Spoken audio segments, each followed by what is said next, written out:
أهلا بيكم في ليلة رعب جديدة وقصة حقيقية جديدة ومن كتابتي أنا. من غير مقدمات نعمل لايك وشير ونشترك في القناة عشان القناة تكبر وتكسر الدنيا ونعلي الريتش شوية في رمضان. يلا خوفكم شوية بهمسات وسام. أنا ياسر وبحب السفر والخروج جدا، لدرجة إني ما كنتش أحب أقضي ويك إند واحد في البيت. الفترة اللي فاتت كنت مضغوط قوي في الشغل وما كنتش عارف أخرج ولا عارف أغير جو في أي حتة، فقررت أخد أجازة أسافر فيها أي مكان عشان أفصل وأرجع بنشاط تاني رايق للشغل. قلت أكلم صحابي أشوف لو في حد منهم يجي معايا السفرية دي عشان تبقى أحلى. فاتصلت بسمير صاحبي وقلت له: سمير، عامل إيه يا ابني؟ بقولك ما تيجي نطلع لنا طلعة كده للسخنة نغير جو عشان أنا تعبان قوي من الشغل وعايز أشم هوا شوية. قال لي: انا اسف والله يا ياسر، انا والدتي تعبانه شويه ولازم افضل معاها. معلش يا صاحبي. تمام تمام. وقفلت معاه ورحت أجهز الحاجة اللي هاخدها معايا وأشوف اللي ناقصني واشتريه. يومها قررت إني أستغل الوقت اللي معايا وأسافر من بالليل عشان يبقى معايا اليوم من أوله بكرة، واستغل الأربع أيام اللي أنا واخدهم من غير ما أضيع يوم في السفر، وإني لسه هروح وارتاح. وعشان أخليها مغامرة مختلفة المرة دي قررت إن أروح بالعربية. رحت البيت وأنا كل حماس للسفرية، وبعدها سلمت على بابا وماما وقلت لهم إني أخدت أجازة كام يوم أغير فيهم جو. بابا قال لي ماشي وهو متعود إني بخرج كتير. حطيت الحاجة في العربية وطلعت على الطريق على طول، بس قبل ما أطلع على الصحراوي حبيت أحط بنزين عشان الطريق، فما صدقت لقيت بنزينة في أول طريقي. ولما وصلت قلت للراجل يحط لي ب200. فالراجل قال لي: يا باشا، أظن إن الأحسن إنك تفول العربية عشان مش هتلاقي أي بنزينة في الطريق لمدة طويلة. سألني أنا عارف الطريق ده طويل ومعلهوش غير بنزينة واحدة، و200 جنيه دول مش هيكفوك على ما توصل. فقلت له: تمام، فول مفيش مشاكل وكمان شكرا على ذوقك. خلص تفويل وطلعت على الطريق. كانت الساعة 1 بالليل تقريبا وقتها. شغلت أغاني وعليت الصوت عشان أشغل نفسي وما نمشي في الطريق. في أول الطريق قلت لنفسي: أنا ليه عملت في نفسي كده؟ ما كنت استنى للصبح، أهو كنت نمتلي كام ساعة فوق فيهم. بس لا، أحسن إني سافرت دلوقتي. على الساعة 2 وشوية كده، مش عارف أنا سقطت ولا إيه، بس فجأة سمعت صوت جاي من ناحية الموتور. فقلت أقف على جنب لأن العربية كانت بدأت تسخن والطريق كان ضلمة قوي. نزلت حطيت مية للعربية وفضلت بتاع نص ساعة واقف لحد ما الموتور يبرد. فقلت أما أدخل العربية ريح لي شوية في الوقت ده، وقفلت الأبواب وميلت الكرسي وريحت. فجأة لقيت حد بيخبط على الإزاز. كان راجل كبير في السن، فنزلت الشباك وقال لي: انت واقف هنا ليه؟ عربيتي عطلت بس. طيب اخرج اخرج اخرج كده جربها. فنزلت وهو ركب وفعلا فضل يجرب فيها ويحاول يشغلها، بس مفيش فايدة، ما كانتش بتدور. فقال لي: بقول لك ايه، تعال معايا، انا ورشتي قريبة من هنا وعندي ونش نجيبه ونيجي ناخد عربيتك. انا عم فهمي الميكانيكي، وحظك حلو ان عربيتك عطلت جنب ورشتي. اشكرك جدا يا عم فهمي. ماشي، موافق. وفضلنا ماشيين تقريبا ربع ساعة في الطريق المظلم في الجو البارد ده. ولما وصلنا عند ورشته لقيتها لازقة في بنسيون صغير محندق كده. بقول لك ايه، اطلع نام للصبح في البنسيون وهات مفاتيح عربيتك، انا هروح اجيبها لك واصلحها لك، تصحى تلاقيها جاهزة. عجبتني الفكرة ساعتها لاني بجد كنت ميت من التعب. دخلت البنسيون وكان تحسه مبهدل ومش بيتنضف قوي، والحيطان لونها غامق، يدوب كان متنور بالإضاءات الخفيفة اللي جاية من الأباليك اللي على الحيطان، بس ما كانش قدامي اختيار غيره. رحت للريسبشن وطلبت منها إني أحجز أوضة. البنت كانت شكلها مجهدة شوية وكانت مش مبتسمة خالص. قالت لي: طبعا طبعا، أهلا بيك في بنسيون الحياة بتاعنا، اتفضل، أوضة رقم 13. أخدت المفاتيح وأنا في بالي إن حظي ما جابش إلا الرقم ده يعني، بس مش مشكلة. جه الشيال اللي بياخد الشنط عشان يوريني مكان الأوضة، جيت أديله الشنطة ولفت انتباهي إن إيده اليمين عليها علامة حرق كبيرة. ما حطيتش في بالي. طلعت على السلالم، والبنسيون ده كان مكون من 3 أدوار: الأرض اللي فيه الريسبشن والمطبخ والكافيتيريا، والدور الأول والتاني كل دور فيه 10 أوض، 5 يمين و5 على الشمال، متوزعين على طرقة طويلة شوية. المهم، وصلني الأوضة ودخلتها، وبرضه إحساس عدم الراحة جالي من أول ما دخلتها. كنت تعبان قوي، فحطيت الشنطة في أي حتة واترميت على السرير في ساعتها. مفيش شوية وصحيت على صوت صويت في الأوضة اللي جنبي على طول. قلقت وفضلت مركز في الصوت شوية، لقيته بيتكرر كل شوية وبيتكرر كتير كمان. قمت من مكاني وقلت أخبط على الحيطة عشان يوطوا صوتهم شوية ويسيبوني أنام الكام ساعة الباقيين من الليل دول.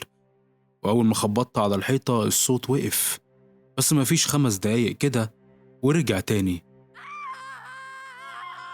قلت لا بقى، مش هينفع كده. دوست على زر الريسبشن من التليفون الداخلي في الأوضة، وجالي الشيال اللي شغال في البنسيون. شكل محدش غيره شغال في الوقت ده ولا إيه، مش عارف. قلت له في حد بيصوت في الأوضة اللي جنبي دي وصوتهم مزعج جدا، مش عارف أنام، ممكن تنبههم يسكتوا شوية لو سمحت؟ قال لي صويت إيه يا فندم؟ أنا مش سامع حاجة خالص. معلش نبههم بس، أنا سمعت الصوت ده والله، معلش بس نبههم. تؤمر يا فندم، أبلغهم حاضر.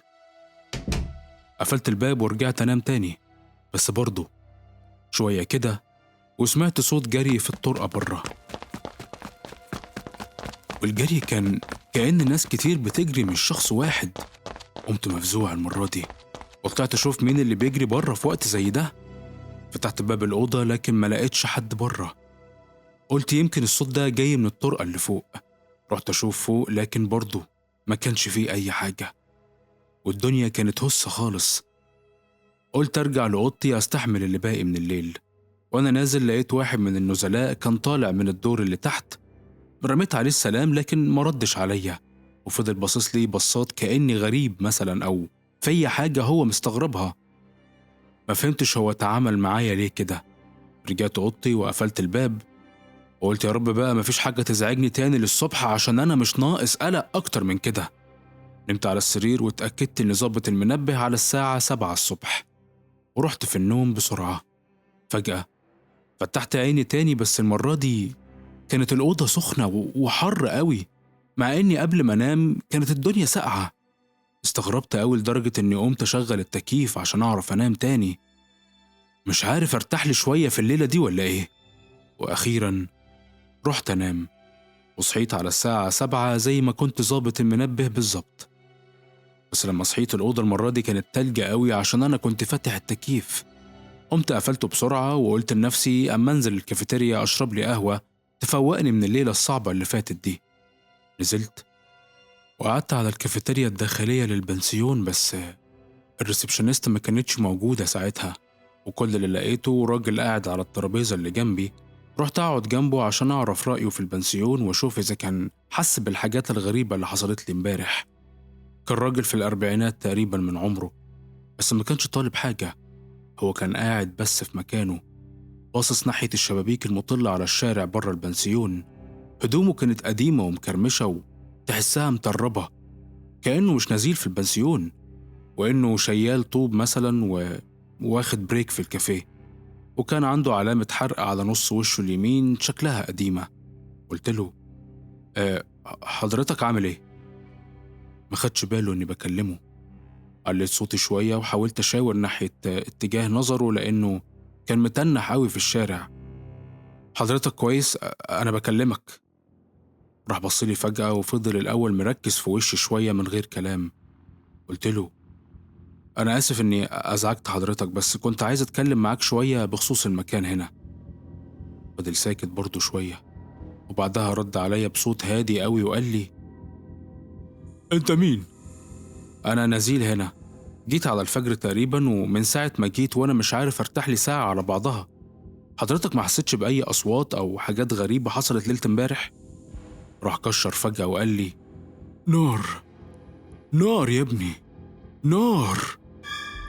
وبعد ما قال كده رجع بص للشباك تاني وابتسم وقال بشكل غريب: بس الجو جميل، حتى بص السما حلوة ازاي. كان موقف غريب قوي. مفيش دقيقة كمان ولقيت الويتر بتاع الكافيه جاي وبيسألني أشرب إيه. قلت له: 1 كابتشينو لو سمحت. بصيت عليه لقيت لبسه مبهدل برضه، وما فهمتش ليه كل الناس في البنسيون شكلهم غريب كده. فضل متنح وباصص لي، فقلت له: هو في حاجة؟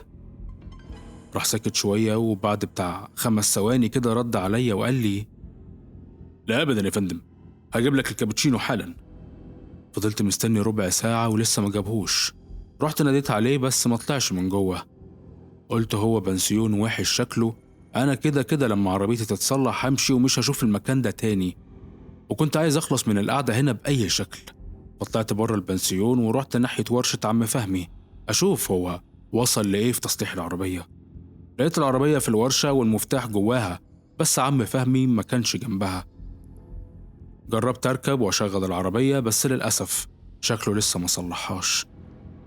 المشكلة إن مفيش شبكة في المكان ده كله على بعضه، لا في الورشة ولا حتى في البنسيون. وأنا لسه راجع للبنسيون لقيت عم فهمي بيناديني: ابني، ابني. قلت له: إيه يا عم فهمي، لسه ما صلحتش العربية ولا إيه؟ أنا عايز أمشي بقى.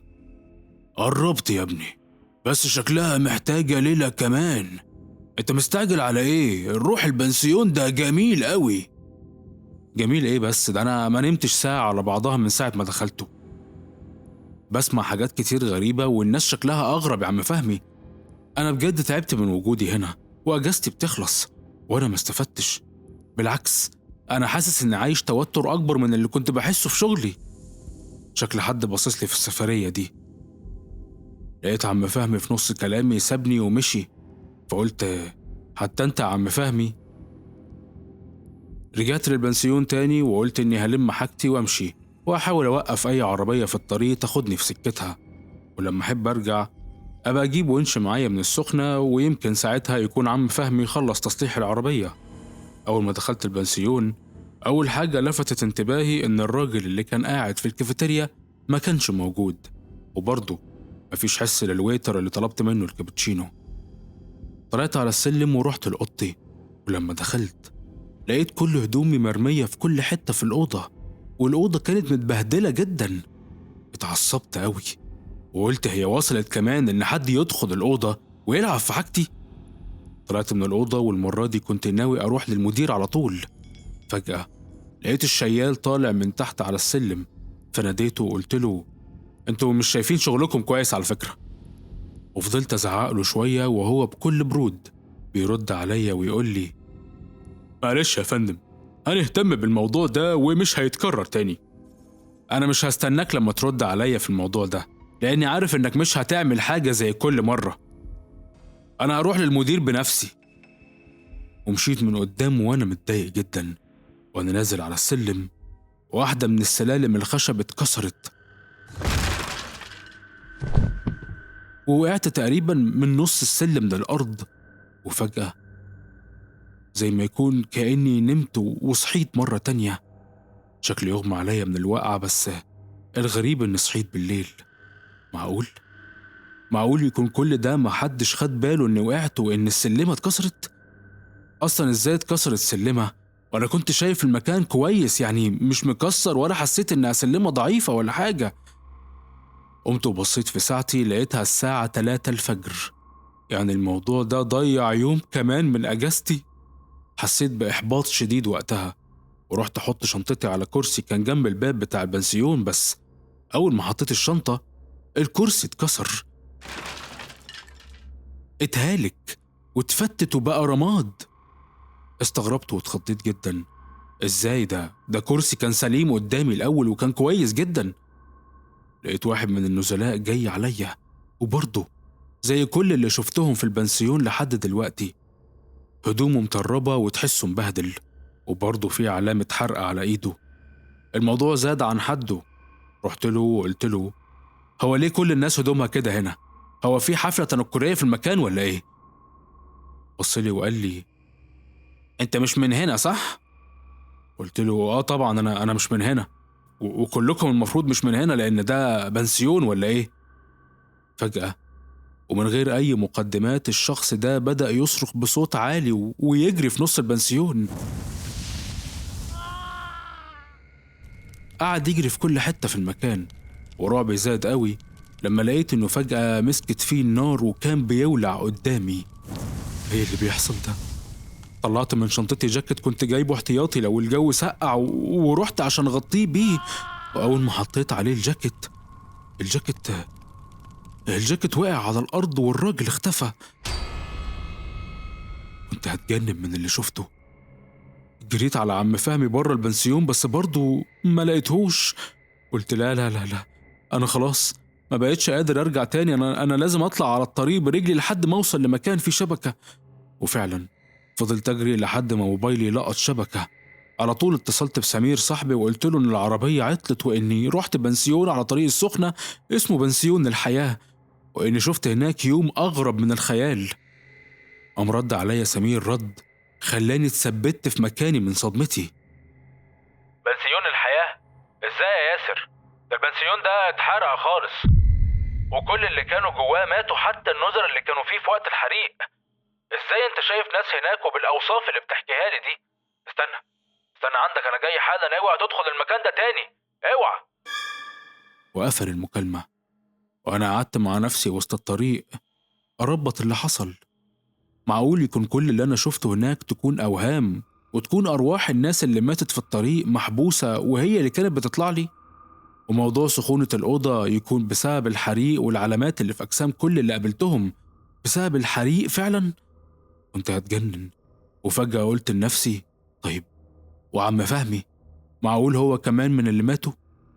جريت على الورشة بتاعت عم فهمي ولقيت عربيتي هناك فعلا، بس برضه ما تصلحتش والمفتاح كان جواها. لقيت عم فهمي داخل عليا، وأول ما جه قال لي: معلش يا ابني لسه ما خلصتش، خليك في البنسيون لحد ما اخلص. قلت له: عم فهمي هو انت من اللي ماتوا في البنسيون؟ وأول ما قلت الجملة دي بصلي وكشر واتنرفز ووشه احمر قوي وصوته اتغير فجأة وهو بيقول لي: الحقوني الحقوني، النار بتاكلني، أرجوك انقذني، ما تسيبنيش، أرجوك ما تسيبنيش وتمشي، لا. وبدأ يجري عليا، وأول ما قرب لي أنا وقعت على الأرض من الرعب، لكن هو فجأة اختفى كأنه رماد وطار في الهوا. بصيت ناحية البنسيون وفجأة زي ما يكون الوهم راح، بقيت شايف البنسيون محروق وكله اسود ورماد من جوه. دخلت ولقيت كل الفرش اسود ومحروق في مكانه، وفعلا السلم أجزاء كتير منه كانت مكسرة ومحروقة. شوية ولقيت سمير داخل عليا بعربيته.